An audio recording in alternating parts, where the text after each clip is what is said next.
Hello, good evening Toastmasters and fellow guests. This evening is a rather special speech tonight because not only am I giving a speech, but because it marks the end of my current Toastmasters pathway. This is my level 5 speech, the keynote speech. It's meant to emulate a professional level address. But I must confess, I don't quite feel like a professional speaker just yet. Over the past 4 years with Solent speakers, I've discovered that professional growth starts with personal growth, and that doesn't always take the path you expect. It's often winding, surprising, and then occasionally uncomfortable. So tonight I'll share my journey with you, the detours, the lessons, and the unexpected destinations through 3 simple chapters: the expectation, the reality, and where the pathway is taking me next. Let's rewind 7 years.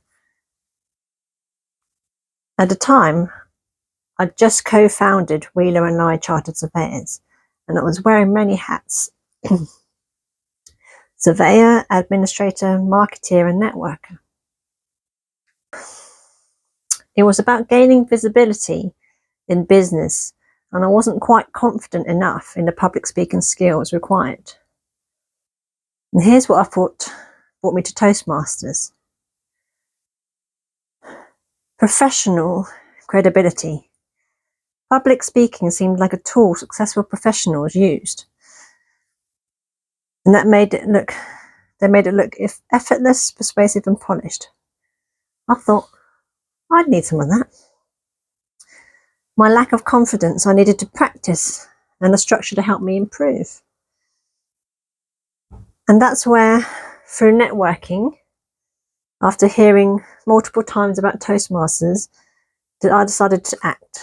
And it was during the COVID lockdowns, when Solent Speakers was online, that I joined one of the meetings.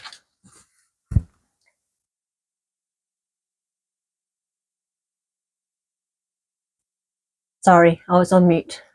Hello, my name's Salwan, and it's nice to meet you. We all know about how many times you've had to correct yourself on mute.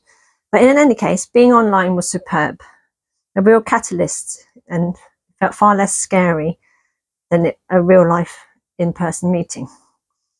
And from the first meeting, it was an eye-opener, and I saw that people were just like me, growing together, nervous, honest, but committed.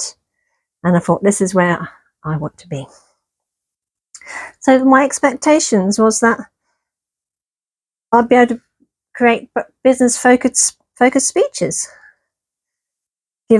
After having given one slideshow presentation, I thought I need to make improvements. I need to be able to tell people what a commercial surveyor does, and especially why they might need us.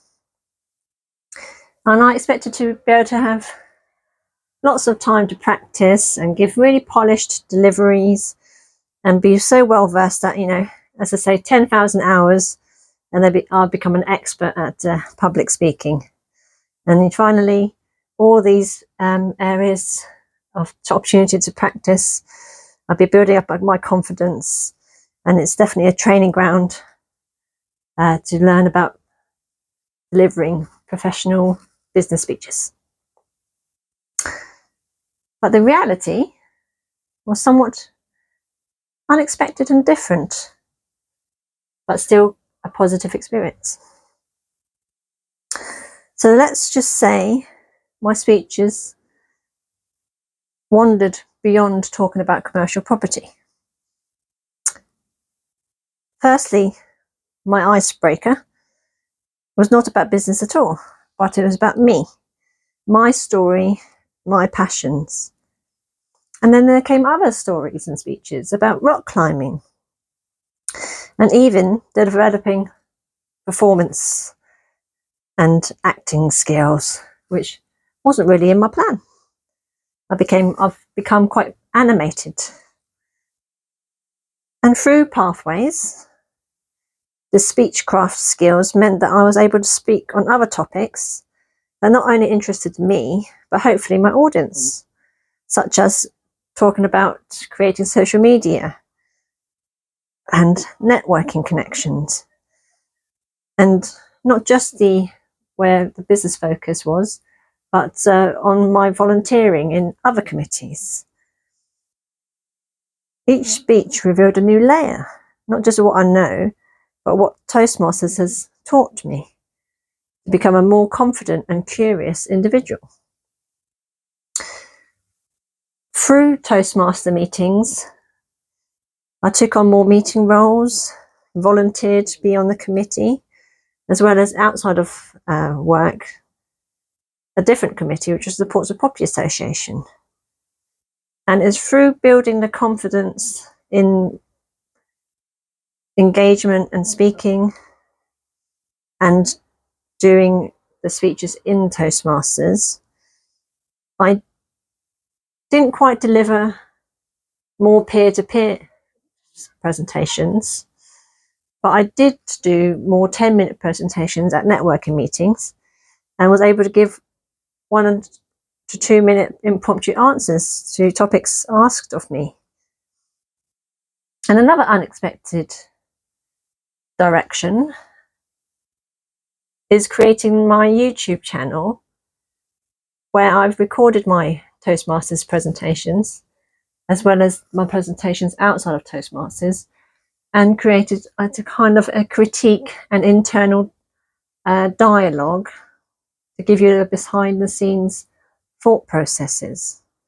And these videos reflect on each speech, and slowly but surely I've built up quite an archive. And I think it's what once terrified me has become less scary and has become more appealing to be more visible. And that's led me to becoming a RICS school ambassador and trying to inspire the next generation at school.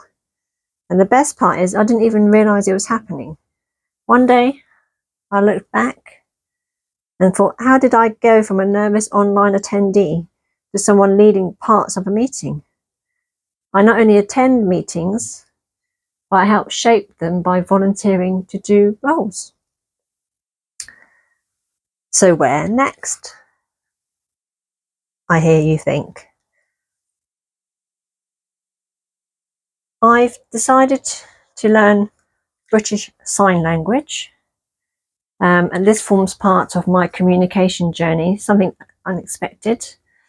But again, I've recorded myself practicing these signs and having a behind, I suppose not behind the scenes so much, but just reflections on my communication journey. And it's humbling to realise how much of our world assumes spoken language and how powerful it is to express meaning in other ways. It's reshaping how I think about communication, because when you take away voice, you gain intention, expression, and empathy. Of course, I started documenting this on my YouTube channel. But in parallel, I've also gained more experience of being involved with the committee for the Ports and Property Association and finding my voice there in meetings too. I've served the committee and seen the impact of a great group of volunteers who can help towards charities. Now I hope to take on the role of chair, and the leadership tools I've developed at Toastmasters speakers has made me feel ready to step forward. And finally, continuing connections, whether through volunteering or learning new skills. I want to keep expanding the ways I connect with clients and colleagues, and communication is often overlooked. And those that have felt unimaginable to me the first time I logged on, it feels exactly the right path to have taken.